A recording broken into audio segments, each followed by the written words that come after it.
Assalamualaikum warahmatullahi wabarakatuh. Selamat pagi, salam sejahtera untuk kita semua. Perkenalkan, nama saya Isti Diani, mahasiswa program studi pendidikan sejarah Universitas PGRI Palembang. Pada kesempatan kali ini, saya akan memaparkan presentasi saya yang berjudul Nilai Sejarah Peninggalan Benda Kuno Sungai Musi Masa Kesultanan Palembang sebagai bahan ajar sejarah lokal. Perlu kita ketahui bahwasanya Kota Palembang merupakan kota tertua di Indonesia yang memiliki sejarah yang cukup panjang dari berbagai masa, dimulai dari masa Kesultanan Palembang, masa Kerajaan Sriwijaya, bahkan masa kolonial. Dalam perjalanannya, Palembang memiliki Sungai Musi. Sungai Musi menjadi saksi bisu dalam perjalanan Kota Palembang dimulai dari masa Kesultanan sampai dengan kolonial. Dia disebut dengan saksi bisu dikarenakan banyak sekali kejadian ataupun peristiwa yang terjadi di Kota Palembang, dan salah satu saksi pada masa peristiwa tersebut yaitu Sungai Musi. Tetapi Sungai Musi tidak hanya dijadikan sebagai saksi bisu saja, dikarenakan banyak sekali temuan-temuan ataupun benda peninggalan yang ada di dalam Sungai Musi yang memiliki nilai sejarah yang cukup berbeda-beda. Benda-benda Sungai Musi banyak sekali ditemukan, khususnya pada masa Kesultanan Palembang, dimulai dari guci, golok, keris, dan mata uang ataupun koin. Tetapi, banyak sekali benda-benda tersebut terbengkalai dan tidak dilestarikan oleh pemerintah, bahkan dijual ataupun diperjualbelikan secara bebas oleh kolektor barang antik. Benda-benda peninggalan sejarah tersebut banyak sekali memiliki nilai sejarah, namun tidak dimanfaatkan sebagai sumber ataupun bahan ajar dalam pembelajaran sejarah lokal. Rumusan masalah pada penelitian kali ini yaitu bagaimana analisis nilai-nilai sejarah dalam bentuk matrik pada peninggalan benda kuno di Sungai Musi masa Kesultanan Palembang sebagai bahan ajar sejarah lokal. Kemudian tujuan pada penelitian kali ini yaitu yang pertama untuk mengidentifikasi benda-benda kuno di Sungai Musi masa Kesultanan Palembang. Yang kedua untuk menganalisis nilai-nilai sejarah dan menyusun dalam bentuk matrik pada peninggalan kuno di Sungai Musi masa Kesultanan Palembang sebagai bahan ajar sejarah lokal. Dalam penelitian ini menggunakan jenis metode deskriptif kualitatif yang merupakan salah satu metode yang berupaya untuk memahami realitas melalui pemikiran induktif. Teknik pengumpulan data pada penelitian kali ini yaitu menggunakan observasi, dokumentasi, wawancara, dan juga studi pustaka. Dan teknik analisis data pada penelitian ini yaitu menggunakan teknik analisis deskriptif kualitatif. Pada hasil penelitian, saya akan menampilkan sebuah tabel matrik peninggalan benda kuno Sungai Musi, khususnya pada masa Kesultanan Palembang. Yang pertama terdiri dari nomor, nama benda, deskripsi morfologi, lokasi temuan, era benda ataupun masa benda, sumber benda, tahun temuan benda, dan juga hasil dokumentasi terhadap benda peninggalan benda kuno. Bisa dilihat dari yang benda peninggalan yang pertama yaitu koin jenis 1 yaitu jenis pitis teboh yang memiliki lubang di tengah dan memiliki ukuran diameter 2 cm, dan kondisi dari benda ini masih layak digunakan namun tulisannya tidak bisa dibaca.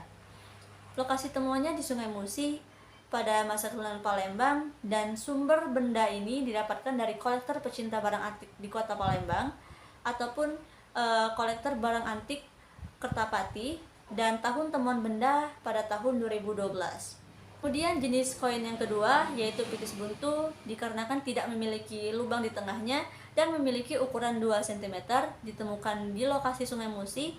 Sumber benda ini ditemukan oleh kolektor pecinta barang antik Kertapati dan bisa dikatakan tahun 2012 saat ditemukan.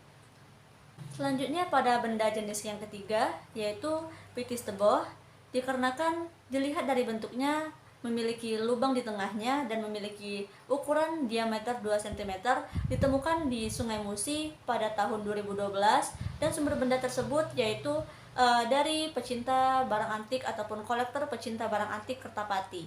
Koin yang keempat yaitu koin pitis teboh, dikarenakan memiliki lubang di tengahnya yang berbentuk bulat dan memiliki ukuran diameter 2 cm yang ditemukan di lokasi Sungai Musi pada tahun 2012 oleh pecinta kolektor barang antik Kertapati dan pada masa Kesultanan Palembang. Kemudian yang kedua jenis keris. Jenis keris yang pertama yang merupakan jenis keris sajen. Pada bilah keris tersebut terlihat karatan dan mempunyai ukuran panjang 20 cm Saat ditemukan, keris sajen ini masih dalam kondisi yang sudah tidak baik dikarenakan hanya ditemukan bilahnya saja tanpa sarung ataupun pelengkap lainnya. Keris sajen ini ditemukan di Sungai Musi dan benda ini didapatkan dari kolektor pecinta barang antik Kertapati pada tahun 2012. Jenis keris yang kedua yaitu keris ombyang yang memiliki ukuran panjang 30 cm dan dipercayai keris ombyang ini tertuju pada hal yang berbau mistis dan hanya orang bangsawan saja yang boleh memakainya serta dijadikan alat perang pada masa Kesultanan Palembang. Pada jenis keris ketiga yaitu warangka keris. Warangka ini sendiri yaitu pelindung bilah keris ataupun bagian terpenting pada keris. Warangka keris ini memiliki panjang 30 cm dan kondisi benda masih layak dan masih bagus saat ditemukan. Pada saat ditemukan di lokasi Sungai Musi pada tahun 2012 oleh pecinta barang antik ataupun kolektor pecinta barang antik Kertapati. Jenis keris yang keempat yaitu keris Sempanaluk 7 yang mempunyai ukuran panjang 20 cm dan berbentuk lengkuk yang sangat khas pada masa Kesultanan Palembang yang mempunyai 7 lengkuk atau biasa disebut 7 lu. Kondisi keris ini sudah tidak bagus dikarenakan tidak ada pelindung keris ataupun hulu keris. Pada benda peninggalan jenis ketiga yaitu golok.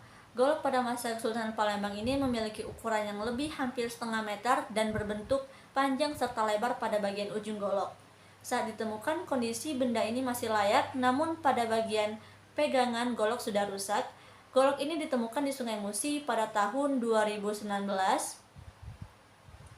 yang didapatkan oleh kolektor pecinta barang antik Kertapati.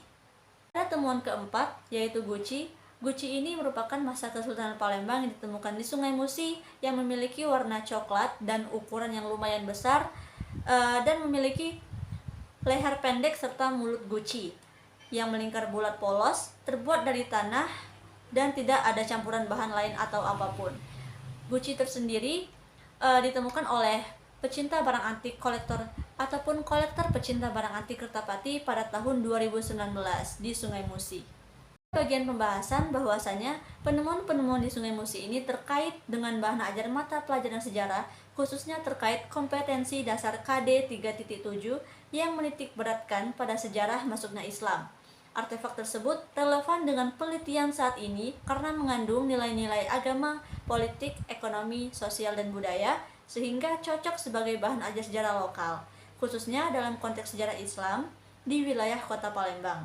Barang-barang tersebut memiliki nilai sejarah yang luar biasa, dibuktikan dengan penggunaannya sebagai mata uang perdagangan ataupun bisa dimasukkan dengan nilai ekonomi. Senjata seperti keris dan golok bisa dimasukkan dalam nilai politik, dan guci bisa dimasukkan dengan nilai sejarah. Sekian hasil presentasi saya kali ini. Terima kasih. Wassalamualaikum warahmatullahi wabarakatuh.